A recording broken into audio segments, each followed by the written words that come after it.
täna pidime natukene rääkima ka sellisest ajaloolisest raamatust, mille juubel on... Ega ometi Nõiahaamer. Jah, me rääkisime Nõiahaabrist. Nõiahaabrist on väga palju räägitud sellel aastal põhjusel, et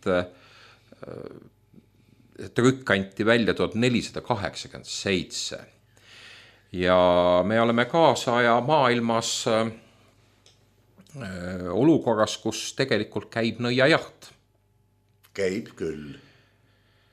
Ja see nõiajaht on isikutele, kes mõtlevad teistmoodi, kui pealiin seda annab.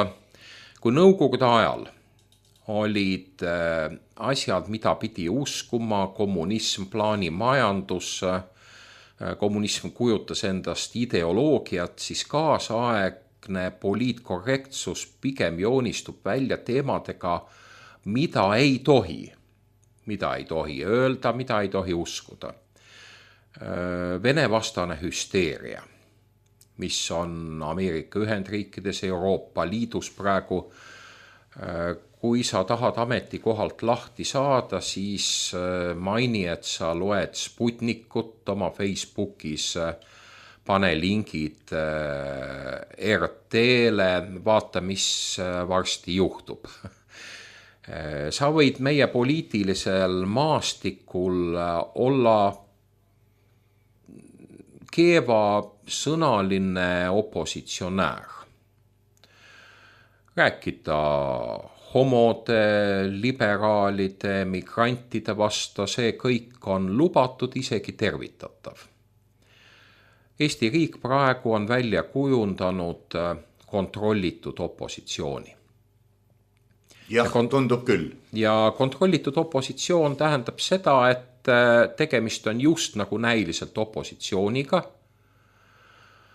Toimuvad väitlused, debatid stuudios. Tallinna televisioonis on vist üks saadegi, mis selle nimi on Otse 10-sse või vanasti oli Vaba mõtteklubi. Praegu on see Tallinna televisioon ka radikaalsete muudatuste ja poliitkorrektsuse teele asunud. Aga kontrollitud opositsioon tähendab seda, et tormi tekitada võib aga veeklaasis. On teatud teemad, teatud küsimused, kust üle minna ei tohi. Ja need piirid on väga selgelt ette joonistatud, Venemaa temaatika, Krimmi küsimus ja nii edasi. Seal ei toimugi enam mitte mingisugust arutelu. Meie enda Eesti poliitiline niisugune praktika ju näitab, et kui keegi küsib, et kas Krimm ei võiks siiski nagu Venemaa osa olla. Usutunnistuse kontroll. Jah, et see toimib väga niimoodi selgelt ja kui me alustasime nõiahaamris, siis me võime öelda, et tegelikult niisugused nõiaprotsessid käivad. Vaatasin veel eile õhtul 70. aastatel on Tšehhid teinud nõiahaamri nimelise filmi, mis oli analoogia Tšehhi sündmustega, dissidentide jälitamine. Protsessid, kus kutsuti isikud välja, uuriti, kellega tal on sidemed, millised saatanlikud kontaktid tal on lääne teatud organisatsioonidega ja see mehhanism on sama. Härra Raukas, mul on siin üks niisugune kummaline vandenõuteoreetiline kahtlus, et kohati loodi dissidente kunstlikult, lihtsalt suunati inimesed ise niisugusele teele või sisendati neile ülekuulamistel asju, mida nad ei ole teinud. No, primitiivse loogika ja hirmutamisega on võimalik teha imeasju, nii nagu ma kahtlen näiteks selleski, kas see inimene, kes tapeti Osama bin Ladeni pähe, kellest mitte juppigi ei jäänud alles, kas ta ei olnud mitte Guantanamo produkt, kes hakkaski uskuma, et ta on Osama bin Laden, tema värsked naised ei tundnud ju teda, meil ei ole temast fotosid ega DNA-d ega mitte midagi. Ta võis olla toode nagu minu pärast Pavka Kortšagin omal ajal. Noh, jah, jätame kõrvale selle küsimuse, kas värske naine peabki meest läbi ja lõhki tundma, ilmselt veel mitte, aga selle nõiahaamriga seoses. See on imetlusväärne raamat. ja võib öelda, ta on raamat kui niisugune. Abivahend, manuaal, 1487 antakse välja nime all Malleus Maleficarum, autoriteks on 2 dominikaani ja see raamat on käsiraamat paljudeks sajanditeks, kusagil 1400 kuni 1700, selle 300 aasta jooksul põletatakse nõidade pähe tuhandeid, kusagil hinnanguliselt 10 000, 12 000. Ma ei ole seda lugenud, aga mulle tundub, et praegu on küsimus selles, millise metoodikaga käituda, aga mitte kuidas avastada. Jah, see raamat on pigem kuidas avastada. Kuidas avastada? Kuidas avastada nõidu. See on käsiraamat, kuidas avastada nõidu, kuidas menetleda, kuidas kohtupidamist üle viia, kuidas piinamist läbi viia, missugused meetodid, kuidas ära tunda. Ma mõne sõnaga räägingi sellest, sest see on imetlusväärne dokument perioodil, kui tegelikult ju veel paar sajandit, 1660 luuakse ju Royal Society. See on inimeste, Newton on selle, ka Christopher Wren. Et me leiame selle raamatu perioodil, kui tegelikult meil on, mis asjad olemas, meil on tõusev teadus, ratsionaalsus. Muuseas, see nõiahaamer kasutab seda. Siin on ääretult peen juriidiline süsteem taga, spetsialistid, riigimasin, teadlased, kes uurivad siis probleemi, kas antud kahtlusalune isik on nõid või ei ole, teaduslikud meetodid. Ja üks komponent, mis kogu selle asja täiesti hulluks ajab, see on teoloogiline jabordus. Nimetame seda niimoodi. Sest võtame siin paar niisugust näidet. Kuidas nõiahaamer, nagu mis loogikaga toimib. Nõidu on alati läbi inimkonna ajaloo otsitud, karistatud. Vana-Kreeka seadustes on reeglid, kuidas nõidadega käituda. Vana-Rooma seadustes olid reeglid. Nõiahaamri ohvriteks 85–90% olid naisterahvad, vanad naisterahvad. Ja läbi ajaloo on olnud leski, kes et toime tulla, müüvad mingisuguseid juurikaid, räägivad juttu juurde, kui sa seda tarbid, siis sinu mees sind ei peta, sul kasvavad ilusad paksud juuksed pähe ja nii edasi ja keegline ei ole olnud see probleem. Probleem on see, kui on tekkinud mingisugune kahju, mille põhjuseid ei osata või ei taheta selgitada. Sealaut on põlema läinud või näiteks nagu nõiahaamri üks ohver, 2 naist Taanist leiti. Taanist hakkab Šotimaa poole siis sõjaväelaevastik sõitma. Korraga on ta üllatatud tugeva tormi poolt. Laevad lähevad põhja, kes süüdi on. Loomulikult mitte admiral, kes on siis Šoti kuninga sugulane. Leitakse 2 naist, kes tunnistavad, et nemad ongi selle tormi tekitanud. Ja naised põletatakse ära. Tähendab, mis on imetlusväärne nõiahaamri puhul, on see sümbioos äärmisest ratsionaalsusest, perfektsest juriidilisest keelepruugist, haldussuutlikkus, mida linnad ja riigid tagavad nõiaprotsesside läbiviimiseks. Ja samal ajal sellega liidetult siis võiks öelda täielik selline teoloogiline mõttetus, mis seal juures on. Nüüd, mis need teaduslikud momendid on? Kas te kujutate näiteks ette spetsialiste, nii nagu kaasajal on IT-spetsialist või mingi niisugune kindel spetsialist, kes on nõiatorkijad inglise keeles, witch breakers, teravate ogadega siis instrumentaariumiga mehed, väidetav nõid ei saa olla muidu nõid, kui ta ei ole teinud lepingud saatana enesega. Nõid on see, kellel on ebaloomulikud, üleloomulikud võimed. Kes on saanud need võimed saatana käest. kui sul on üleloomulikud võimed, siis sa oled saanud need kas kõrgemalt poolt või saatanalt. Nõid on see, kes on teinud lepingu saatanaga, andnud oma vaba tahte saatanale, väga tihti see leping on varjatud. Ehk see ongi siis pactum implicitum. Kui leitakse väidetava nõia kodukohast kass, keda ilmselt igal pool koduloomadel on, see on lisatõend, et kass on siis võimalik niisugune tehingu kaassobiline või nõiatorkijad. Väidetav nõid aetakse karvadest 100% paljaks ja spetsialistid teaduslike meetodi alusel hakkavad siis torkima, otsima kõigepealt inimkehalt niisuguseid sünnimärke, punkte, kust saatan võis siis nii-öelda sisse tulla kehasse. Ja need on teaduslikud meetodid, need inimesed, kes on spetsialiseerunud nõidade torkimisele, need teenivad päris korraliku keskmise kuupalga ja mitu keskmist kuupalga kaasaja mõttes. Testid, teaduslikud testid. Üks on lakrimatsioon, ehk siis pisarate test. Teoloogiline idee on jällegi siin selles, et langenud inimene nõid ei oma loomulikku kaastunnet, mida inimene peaks omama.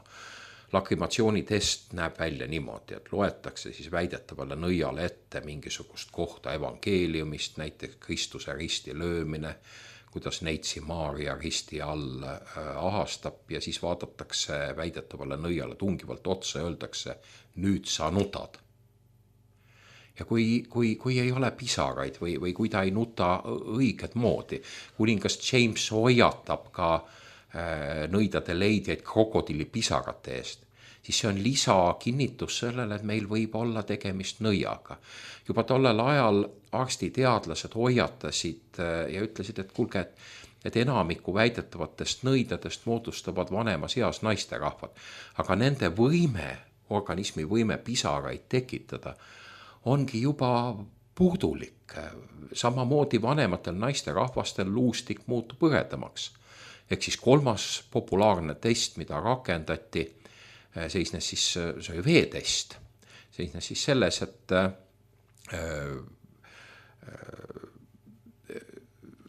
ütleme, nõiaprotsessi läbiviijad pikkade ritvadega tõstavad väidetava nõia vee peale, hoiavad teda pikkade ritvadega seal üleval ja siis märguande peale eemaldavad need ridvad. Ja siis vaadatakse, kas vesi võtab isiku vastu, ehk kas ta upub ära või vajub väga pikaks ajaks vette. Mõnikord õnnestus neid süütuid inimesi ka päästa. Või siis vesi keeldub. Siin teoloogiline idee on... Et ei upu ära. Et ei upu ära. Seisab vee peal, vesi lükkab tagasi. Vesi teoloogiline idee... Et issand ei võta vastu. Jah, et ütleme, et kuna ristitakse veega ja meil on tegemist siis nõiaga, siis vesi ei võta vastu. Siin teoloogid ilmselt peenemalt suudavad seda seletada, aga jämedalt öeldes idee on see, et kuna ristimine on läbi viidud veega ja siis vesi ei võta nõida vastu, hoiab teda, hülgab, see on, ütleme, nii nagu on vahatatud mantel või midagi niisugust vett hülgav materjal, et nõid on see, mida vesi hülgab. Härra Raukas, kui me tõmbame siin paralleeli praegu tänapäevaga, see nõidade ja kõige selle nõiduse tuvastamine, see on pigem nõiaks määramine, mitte niivõrd asitõenditega vahele võtmine. On usk, antud juhul kristlik usk, mis on rakendanud enda teenistusse midagi, mida me siin nimetasime saates teaduseks ja mille tulemus ehk toode peab olema nõid. Nõiaks määramine, no kui sa veekatsest välja tuled, kui õnnestub sind pärast, kui sa oled niimoodi ära uppunud välja tõmmata ja elustada, siis see, erand kinnitab reeglist, aga põhimõtteliselt on tegemist ju mingisuguse erilise hullumeelsusega. Jah, ja see hullumeelsus ongi asi, mida on huvitav uurida, sest Nõiahaamer on väga intellektuaalne produkt. Ta on kirjutatud nagu ta on sugestiivne siis. Ta on suurepärane käsiraamat. Väga konkreetne, väga hästi kirjutatud.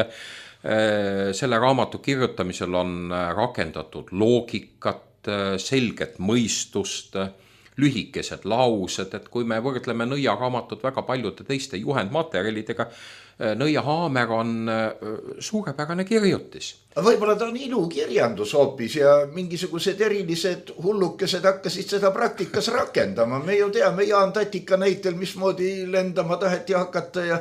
No ta on ikkagi kirjutatud spetsiaalse sellise eesmärgiga, ta niimoodi juhuslikult ei läinud. Tellimustöö siis nagu?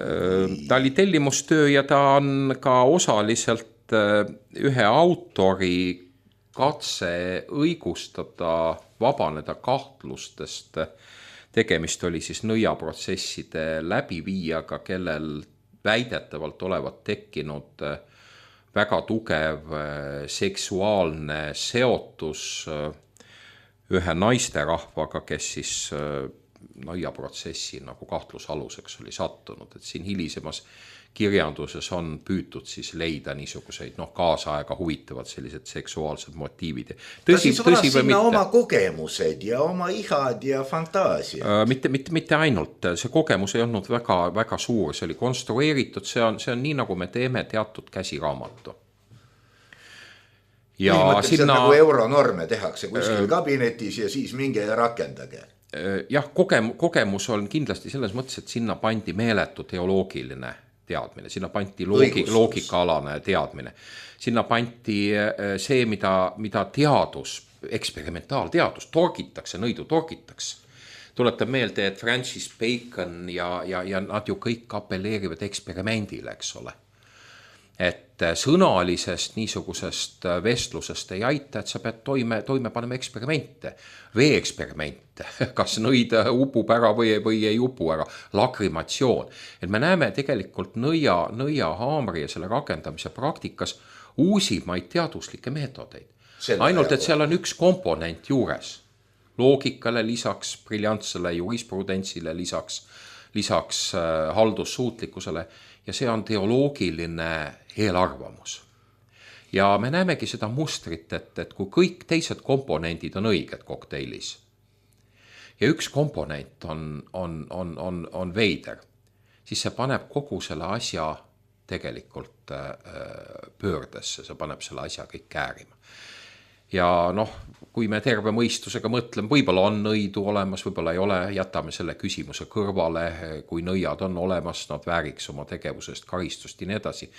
Aga see, et põletatakse ära tuhanded, hinnanguliselt kusagil 10 000 inimest selle nõiajahi hüsteeria käigus, miks sa pead üldse põletama üks kõige piinarikkamaid suremise. See on põhjendatud teoloogiliselt. Vabandust, üks märkus veel. Lugesin kunagi ühest Taani tuntud nõiast, kes põletati ära erandkorras elusalt. Ta oli siis 63-aastane naisterahvas. Ja see pani ma mõtlema, et kas kõiki põletati elusalt. Kui tema puhul oli rõhutatud, et erandkorras põletati elusalt, kuna ta piinamisel midagi ei tunnistanud. Meil on selle kohta väga täpne register olemas, põletamise erinevad tehnikad.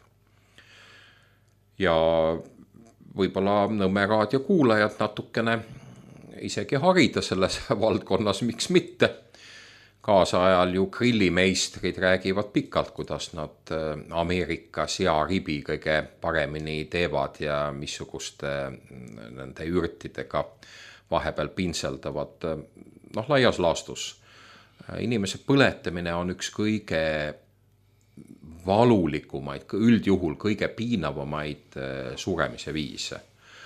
On võimalik inimest põletada niimoodi, et see tuli on suur, et inimene isegi võib-olla ei koge seda kuumust, vaid lihtsalt lämbub suitsu kätte. Hapniku puudus ka. Jah, see oleks kõige niisugune ehk humaansem võib öelda. meil on kirjeldusi selle kohta, kus põletatu karjub ümbritsevatele rohkem puid, rohkem agu. Teiste sõnadega, et see tuli on nii aeglane, et ta põleb ja see tuli põletab teda ja surm ei saabu. See on aeglane grillimine. Ja seetõttu siis, et rohkem puitu, et see surm siis saabuks kiiremini. Ja et siin on erinevad niisugused viisid. Ega Nõia Aamer otse minu teada ei ütle, kuidas peaks põletama. Ma arvan, põletamine üldse oli praktika, mida ilmalikud võimud läbi viisid, sest ega kirik ei põletanud, kirik andis patuse hinge, siis veideti kiriku rüpest välja. Põletamise viisid läbi siis vastavad need printsid, kes püüdsid mõnikord olla katoliiklikumad kui paavst ise. Aga need on jah detailid, et kuidas nagu kokku võtta seda teemat, mille detailidesse me läinud praegu oleme, et me näeme tegelikult huvitavat kombinatsiooni sellest, kus meil on komponentideks just nagu inimkonna parimad asjad. Loogika, hiilgav jurisprudents, teaduslik mõtlemine, eksperimenteerimine. Ja kõige sellega minnakse kuradi kombel kuradi vastu. Jah, ja kui seal on üks komponent, on midagi, mis on kummaline, ütleme see, ma ei laienda seda kogu teoloogiale, aga ütleme see üks osa teoloogiast, mis on nagu pöördesse läinud teoloogia või, et siis see muudab kogu selle kompleksi tegelikult hulluse teenistusse. Nii et väga palju ei ole vaja. Eesti rahvatarkus ütleb, et paar tilka tökatit meie potti rikuvad selle meie ära. Sama kehtib paljude asjade kohta. Siin me tuleme tegelikult võrdlemisi banaalse traditsioonilise ütlemise juurde, et usu vastu mõistusega ei saa. Ja see Nõia Aamer näitab ka, kuidas kehtestati reeglistikku, millest üle minna ei tohi. Nii mõneski punktis tuleb meelde Nõukogude Liit, kus olid väga täpsed seadused. Lähemaid asju nagu Euroopa Liitu oma seadushullusega, seda ei pruugi igaüks märgata, aga need rõhuvad samamoodi peale, nagu siin oli meil jutuks, et kui sa peaaegu niimoodi, ma muidugi natuke grotesksemalt, et lähed telesse esinema, siis pead usutunnistusena kuulutama, et Venemaa on loll, kole ja paha, kohe kukub kokku. Euroopa Liit on hea, Angela Merkel on meie päästeingel ja alles siis võid hakata ajama oma jama kohalikust omavalitsusest. Jah, muidugi niisugused poliitkorrektsuse testid on väga paljudel aegadel olnud, et me elame praegu sellel ajal ja isikud, kes neid asju ei aktsepteeri, satuvad siis sellise nõia protsessi ohvriks. Küll kedagi ei põletata kaasa ja ära, aga sul ei ole töökohta enam, fondide uksed sulevad oma niisugused võimalused sinu jaoks, et need on protsessid, mida on näha ka Kreekas. Tegin Tallinna Televisioonile triloogia Kreeka elu. Esimene osa on kriis, teine on võitlus, agoon ja kolmas on siis elutarkus või kuidas raskustele vastu seista. Ja me näeme tegelikult Kreekas ka väga tugevat ideoloogilist survet. Viibisin Ateena ülikooli filosoofia konverentsil. See konverents oli pühendatud eelsokraatikute filosoofiale. Ehk siis filosoofid, kes ennem Sokrates, Platonit, Aristotelest olid suured ja tegusad, neid on väga palju. Ja võimatu oli mitte tajuda ortodoksi kiriku kontrolli. Konverentsi keskel näiteks tuleb ortodoksi preester, kes väga kõvasti ja ka tegelikult valesti laulab, mis on pistmilist sellel ortodoksi muusikal ja laulmisel näiteks eelsokraatikutega, kes ei olnud üldse ka kristlased mitte. Et see ideoloogiline niisugune kontroll on olemas erinevates riikides erineval viisil. Aga loogika on sama ja see on nõiahaamri loogika. Nõiahaamer on väljapaistev kultuuriline produkt, mis näitab, kuidas väga hiilgavad komponendid võivad anda väga tumeda niisuguse praktika juhul, kui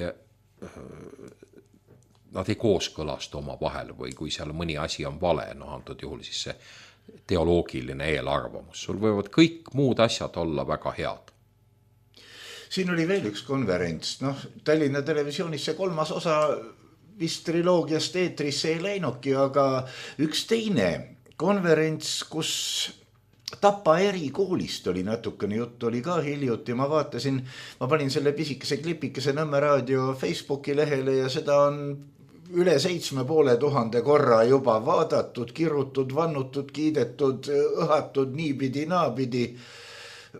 Mis see Tapa erikooli fenomen siis õieti nüüd on? Ma saan aru, et ühest küljest tehakse seal ka nõiahaamrit, et sina ei tohi Päti poissi takistada, kui ta tahab sulle näkku sülitada. See on minu grotesk siia vahele, aga teistmoodi võib-olla neid jubedaid näiteid enam ei mõistetagi, sest inimesed harjuvad, et lihtsalt tohibki ja vaata, et peabki niimoodi tegema.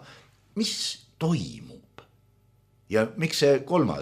osa ikkagi Kreekast eetris ei olnud, see elutarkus? Kas see tarkus oli liiga tark juba? Võib-olla sellest lõpu küsimusest alustada, ma tulen selle Tapa asja juurde, kui aeg veel on. Normaalne on see, et kui sa teed tööd, siis see töökeskkond ja tingimused peavad olema head. Tallinna Televisiooniga mul on olnud umbes 5-aastane väga meeldiv töökogemus.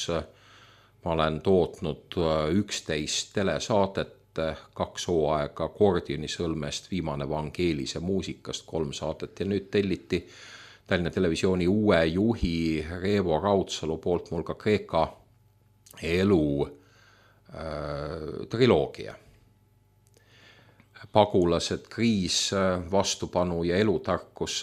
Ja kui 2 saadet oli eetris ära olnud, siis korraga selgus, et erinevalt välja kujunenud niisugusest heast tööõhkkonnast, kus on kokku lepitud saate hind, korraga on sinu tööhinnaks nagu poole väiksem summa.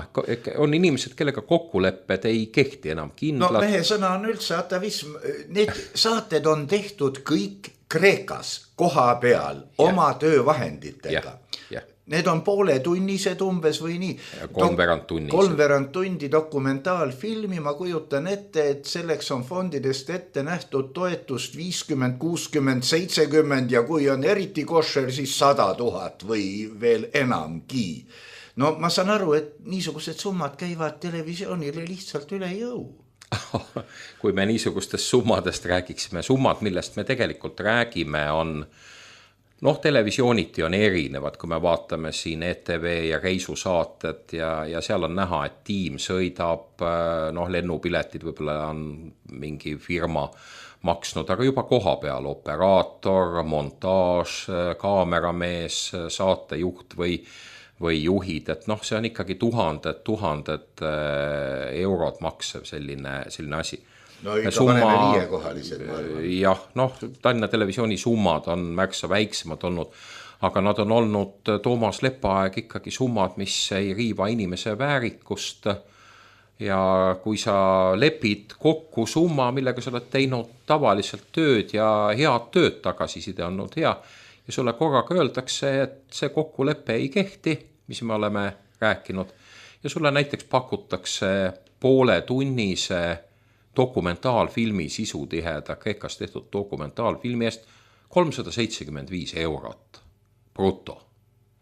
Siis seda ei saa tajuda teisiti kui mõnitusena ja võib-olla soovina ka välja kujunenud töösidemed mina läbi oleksin lõigata. saanud momentaalselt vihjest aru, aitab juba sellestki, et kokkulepped ei pea, aga jätame selle, see läheb võib-olla isiklikuks klatšiks. Tapa erikool ja Tapa erikooli lugu on natukene jah üldisem, et võib-olla raadiokuulajad on ja mulle kirjutanud küsinud, miks triloogiat 3. saadet Tallinna Televisioonis eetris ei olnud, et me rääkisime siin põhjustest, aga Tapa erikooli lugu on üldisem, mul telliti esinemine Tartu Haridusfoorumil ja teema on õpilaste vägivald õpetajate vastu, et kui me harilikult teame vägivalla probleemi koolis sellistes vormides nagu õpilased ja õpilased või siis õpetajad õpilaste vastu, eks ole, et väga varjatud on temaatika õpilased õpetajate vastu.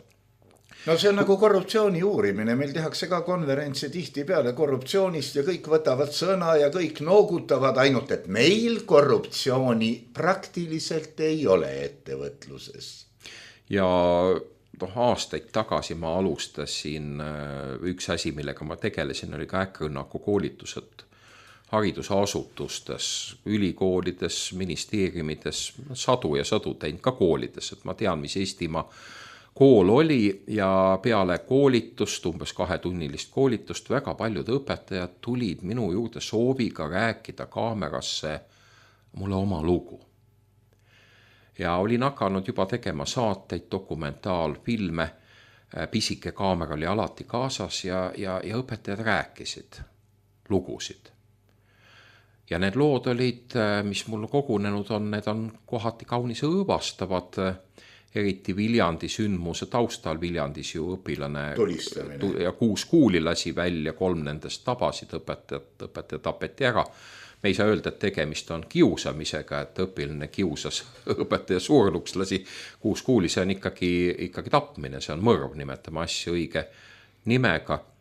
Ja et minu üllatuseks hakkas kaamerasse mulle kogunema materjali, arvukat materjali tapmisähvardustest, mida õpilased teevad õpetajate vastu. No näiteks stiilis. Kui sa paned mulle hinde 2, siis ma lasen sulle kuuli pähe. Kas nad teavad, mida need sõnad tähendavad? Ma pean silmas siin meie vestluse algust, kus me rääkisime just, et häälitsused on kaotanud oma sisu. Või siis näiteks, siin on tunnistusmaterjal, üks gümnaasiumi direktor räägib, kuidas üks õpilane oli Facebooki kirjutanud, et ta korraldab homme kooli tulistamise, kui kaasõpilane küsis, et kas sa teed nalja, kas sa tead teiste sõnadega, mida sõna tähendab, siis olevat kinnitatud, et tean küll, et sina oled esimene, kelle ma ära tapan, et poiss tuli võtta tunnist välja, küsitleda, noorsoopolitsei oli kirjutanud talle kutse järgmise nädala neljapäevaks tulla vestlusele. Siis kui töö on tehtud, jah? Jah, et me tegelikult näeme, mida me näeme, eriti peale Viljandi tulistamist on see muutunud selliseks sõnavaraks, panna toime kooli tulistamine, lasta, et seda püütakse, see on väga jõhker niisugune ähvardus.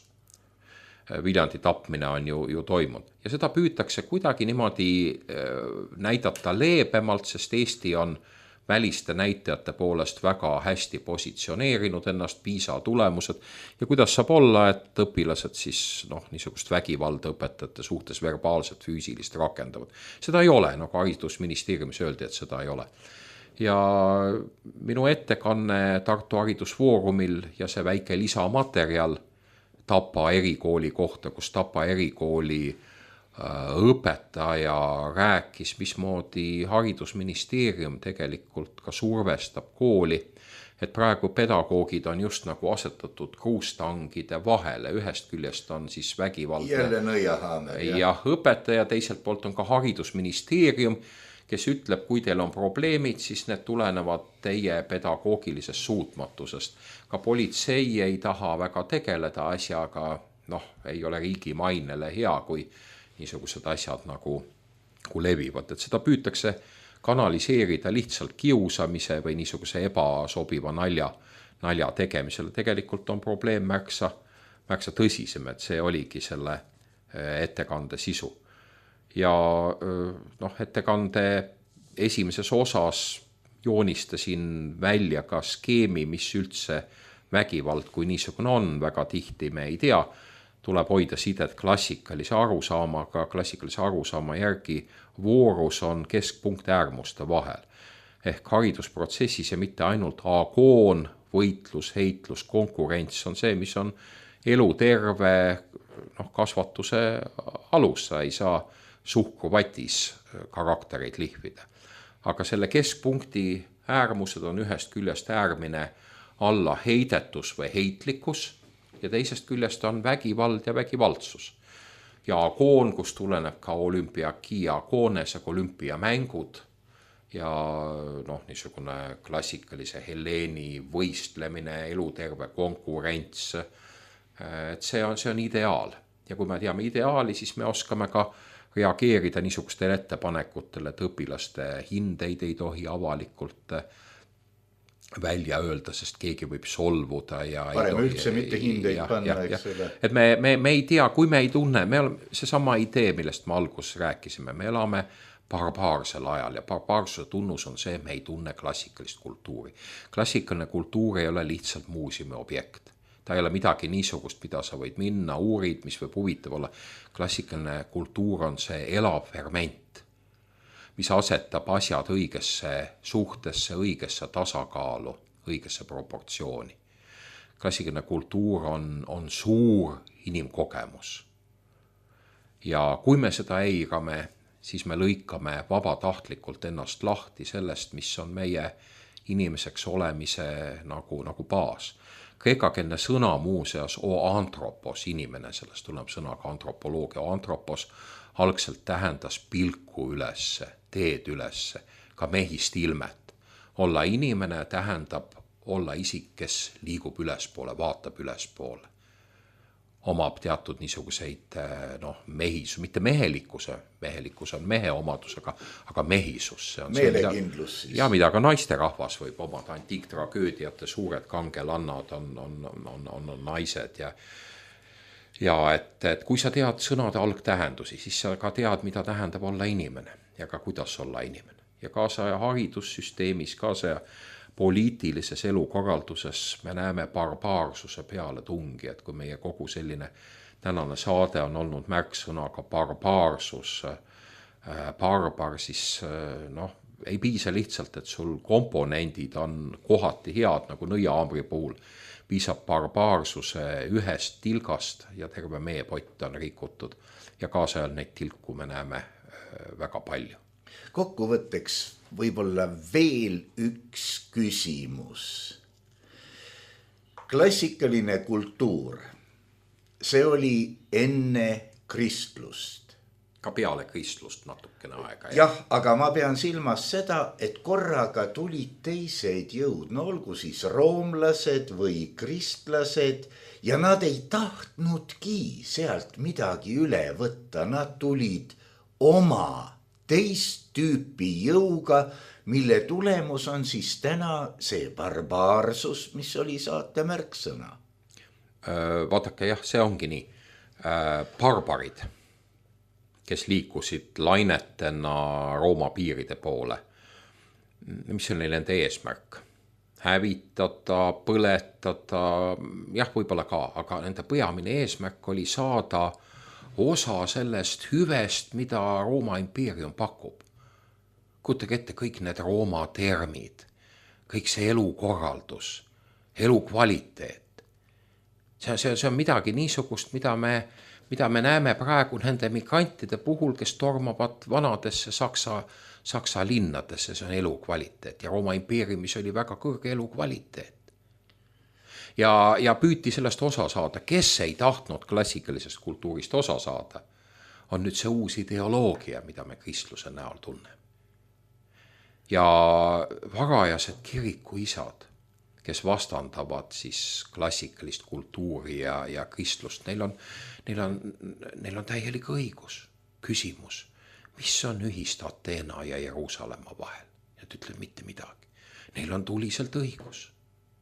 Ei olegi väga palju. ja hilisemal perioodil on hakatud siis kuidagi leidma niisuguseid ülemineku sildu ehitama, hakatakse klassikalist filosoofiat tsiteerima, kui Platoni akadeemia liikmed naeravad selle välja, ütlevad, kuulge niimoodi Platonit ei saa tõlgendada ja siis koolid, filosoofiakoolid pannakse kinni, suletakse, ei ole vaja rääkida. Platon, Aristoteles ja Sokrates on ortodoksi kirikus tehtud pühakuteks, eelpühakud, eelkristlikud pühakud, võetud nii-öelda enda rüppe, mida nad ise selle kohta oleksid arvanud, on muidugi ise küsimus. Aga jah, et siin tuleb eristada siis sellist barbarit kui inimest, kes tahtis osa saada klassikalise Rooma hüvedest ja ideoloogilist barbaarsust, mille võib-olla kulminatsiooniks on jällegi sobib hästi Nõia raamatuga ühe väljapaistva naisfilosoofi Hypatia Aleksandriast, tema daatumid on 350, 370 sellel perioodil ta sündis ja kuni 417, kes olevat olnud erakordselt tark matemaatik, astronoom, filosoof ja erakordselt ilus. Tähendab, kõik tunnistused temast kui erakordselt ilusast naisterahvast on nagu ühehäälsed. Ja see naisterahvas tapeti fanaatiliste kristlaste poolt, kes pidasid teda nõiaks. Tänaval võeti kinni, tõmmati riided seljast ja siis ühe kinnituse kohaselt teravate teokarpide või merekarpide servadega, nugadega lõigati see naine niimoodi tükkideks, et see oli selle väljapaistva naisfilosoofi surm. Nii et see on barbaarsus, see on ideoloogiline barbaarsus, see on fanatism, see on see, mida niisugused nõia haamrid võivad tekitada. Piiskop, kes selle asja initsiaatoriks oli, on siis nüüd pühakuks ka kuulutatud. Jah, ma arvan, et umbes selle näitega võimegi saate kokku võtta. Muidugi üks asi torkas veel pähe. Siin on mõned päevad juba juttu olnud sellest, et kuskil müüakse neid, kes tahavad põgeneda Euroopasse orjadeks. Ja ma olen mõelnud selle asja teise külje peale. Miks nad peaksidki tulema Euroopasse, olema ülalpeetavad, ei tule nende haridusest, keelest, kultuurist midagi välja. Võib-olla niisugune kohustuslik töölaager ongi selle probleemi lahendamise kõige õigem külg. Aga aitäh, Mart Raukas, ja mine sa tea, äkki kohtume veel. Kõike head.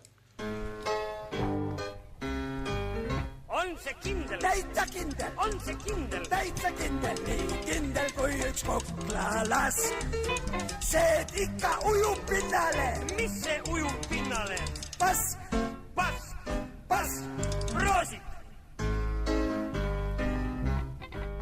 Sina ka ujud. Ujun. Sina ka ujud. Ujun. Tahan, et mul pungil täis oleks task.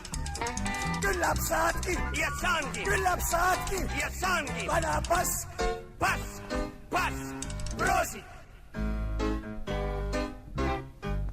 Ütle, kes on pan Svenski. Svenski. Ja Svenski. Vana närukain ja pasa Petri mask. On see kindel. Täitsa kindel. On see kindel. Täitsa kindel. Pask, pask, pask, roosid.